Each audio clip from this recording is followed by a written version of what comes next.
একটা নেগেটিভ কুণ্ডলী কিভাবে বোঝা যায়? একটা নেগেটিভ কুণ্ডলী আপনি যখনই আপনার কাছে কোনো চার্ট আসবে, তো আপনি কি করে বুঝতে পারবেন যে ওটা নেগেটিভ চার্ট?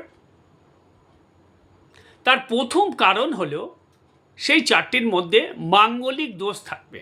সেটা চারিদিক থেকে মাঙ্গলিক দোষ থাকবে, শুধুমাত্র লগ্ন থেকে বিবাহ বিচার করলে কিন্তু মাঙ্গলিক দোষ হয় না। 2 নম্বর ঘটনা হচ্ছে কালসর্প দোষ। আমি আপনাদের বহুবার বলেছি কালসর্প দোষ যোগ নেই এরকম কোনো ছক ভারতবর্ষে কেন পৃথিবীতে নেই, প্রত্যেকেরই কালসর্প যোগ আছে।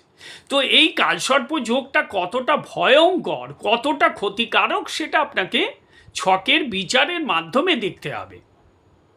শনি মঙ্গল একত্রে আছে, কোনো রকম গ্রহণ দোষ হয়ে আছে, এই যে কতগুলো দোষ অঙ্গার যোগ হয়ে বসে আছে, সেক্ষেত্রে জাতকের কিন্তু সেটা নেগেটিভ কুণ্ডলী হলো।